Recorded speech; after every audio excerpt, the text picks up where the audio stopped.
tactical board. Yeah. So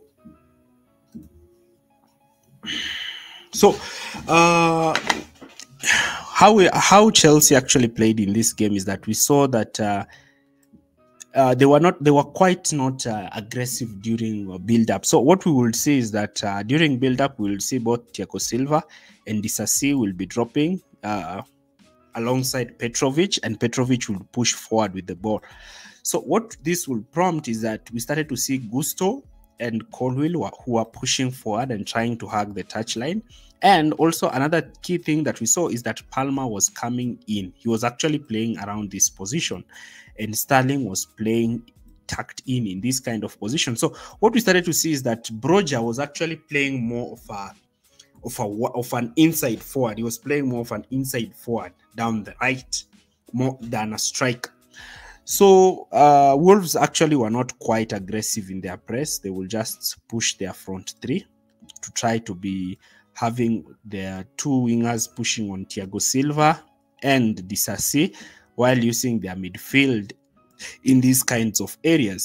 So the thing that Chelsea saw during the element that Chelsea saw during this game that was so interesting is that Chelsea were attempting to play the ball down the left, because down the left it was quite important, because now the position of Sterling was quite interesting, because Sterling will start wide, Colwill will start quite deeper, and Thiago Silva would attempt to play the ball to Colwill.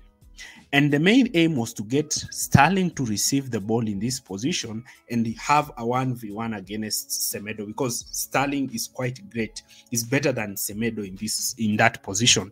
So Sterling would attempt to run with the ball past Semedo. And in this case, you will see maybe Jackson dropping in this position, dragging in a forward, and Broja making this run, and Cole Palmer moving in this number 10 position. Now, the problem is that even Sterling in this position, when he was making this run, you will see that Broja is not making he was making a half-hearted run in this position so that he could pick up a position in that kind of area. Now, Gusto was the one who would hold the width. Now, but because Wolves majority of the time was not pressing Chelsea quite high up the pitch, what we started to see is that they will sit off Chelsea and then they will allow Chelsea to have time on the ball, and this is what they did. So you will see that Wolves will move more in a deep 5-3-2 kind of block, with Semedo now being tasked to track the runs of Sterling. And the narrow shape was actually an advantage to Chelsea, because Wolves had only two midfielders on the pitch. So Chelsea having these three players on the pitch was creating a lot of problems for Wolves. I'm going to show you how. So since Chelsea were playing more with a 4-4-2 system, this is how Chelsea would play with possession. With possession, you will see Thiago Silva starting there, Disasi coming here, and Colwill playing slightly wider. So it will be like more of a double pivot, but in most cases we will even see just Leslie playing in behind, with Konogalga playing the free role. He will be moving ahead of Colwill in these kinds of positions. So his main aim would be just standing there and attempting to move ahead in these kinds of position. So Chelsea's centre backs are not quite spread out, but quite narrow. So in this case, they will draw the opposition players to press them. And Leslie in this position was quite intelligent, since now Colwill or Thiago Silva will be finding him with the ball, and then Palmer will be dropping this deep, dragging in a midfielder out of position. And Gusto, in this kinds of situation, because now the midfielder will have been dropped, Gusto will create this 2v1 against the opposition fullback. This 2v1 situation would have been created here. I'm talking about tactics that were happening in the first half of the team, the first half. So in that kind of position, what we will see in this case is that now the ball will be played to Leslie, who will play it to Palmer, and Palmer will attempt to play the ball to Gusto. And Gusto will find himself in these positions time and time again.